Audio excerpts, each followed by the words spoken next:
ಎಲ್ರಿಗೂ ನಮಸ್ಕಾರ ಸರ್. ಇವತ್ತು ಚಳ್ಳಕೆರೆಯಿಂದ ಬೆಂಗಳೂರಿಗೆ ಹೋಗ್ತಕ್ಕಂಥ ಹೈವೇಯಿಂದ 10 ಕಿಲೋಮೀಟರ್ ದೂರದಲ್ಲಿರ್ತಕ್ಕಂಥ 2 ಎಕರೆ ಜಮೀನು ನೋಡೋಕ್ಕೆ ಬಂದಿದ್ದೀನಿ. ಅಂದರೆ ಚಳ್ಳಕೆರೆ ಟು ಹಿರಿಯೂರು ಬೆಂಗಳೂರು ಹೋಗ್ತಕ್ಕಂಥ NS50A ಹೈವೇಯಿಂದ 10 ಕಿಲೋಮೀಟ್ರ್ ಒಳಗಡೆ ಹೋದರೆ ಈ ಪ್ರಾಪರ್ಟಿ ಸಿಗುತ್ತೆ. ಇದರ ಲೊಕೇಶನ್ ಏನು, ಮಣ್ಣೇನು, ಇದರ ರೇಟ್ ಏನಂತ ನೋಡೋಣ.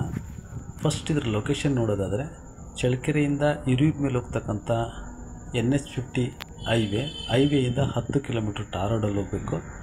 ಟಾರ್ ರೋಡಿಂದ ಎರಡನೇ ಜಮೀನೇ ಈ ಒಂದು 2 ಎಕರೆ. ಆ ಎರಡನೇ ಜಮೀನು ನಕಾಶೆ ರೋಡು.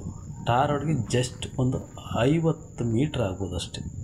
ಒಂದು ಚಿಕ್ಕ ಜಮೀನು ಆ ಕಡೆ ಇರುತ್ತೆ. ಆ ಜಮೀನಿನೇ ಈ ಒಂದು 2 ಎಕರೆ. ಇದರ ಮಣ್ಣು ಬಂದುಬಿಟ್ಟು ಕೆಂಪು ಭೂಮಿ. ಟಾರ್ ರೋಡಿಂದ ಎರಡನೇ ಜಮೀನು. ಒಳ್ಳೆ ವಾಟ್ರ್ ಸೋರ್ಸು, ಸುತ್ತಮುತ್ತೆಲ್ಲ ನೀರಾವರಿ ನೋಡ್ರಿ. TC ಇದೆ. ಆ ಕಡೆ ಎಲ್ಲ ನಿಮಗೆ ಏನಾದರೂ ಬೋರ್ ಹಾಕೊಂಡ್ರೆ ನೀರಾವರಿ ಮಾಡ್ಕೊಳ್ಳೋಕ್ಕೆ ತುಂಬ ಅನುಕೂಲ ಇದೆ. ನೆಕ್ಸ್ಟ್ ಬಂದುಬಿಟ್ಟು ಇದರ ರೇಟ್ ಬಂದುಬಿಟ್ಟು ಇವರು 14 ಲಕ್ಷ ಹೇಳ್ತಾರೆ. ಕಡಿಮೆ ಆಗುತ್ತೆ. ಒಂದು 12.5 ಅಥವಾ 11.5, 12 ಅಥವಾ 13, 11.5ರಿಂದ 12.5 ರೇಟಲ್ಲಿ ಆಗ್ಬೋದು. ಒಳ್ಳೆ ಪ್ರಾಪರ್ಟಿ ಇದೆ. ಲ್ಯಾಂಡು ಟುವರ್ಡ್ಸ್ ಬೆಂಗಳೂರಿಗೆ 180 ಕಿಲೋಮೀಟ್ರ್ ಆಗುತ್ತೆ. ಒಳ್ಳೆ ಏರಿಯಾ, ಒಳ್ಳೆ ವಾಟರ್ ಇದೆ. ಗ್ಯಾರಂಟಿ. TC 2 ಎಕರೆ ಇದೆ. TC ಇದೆ.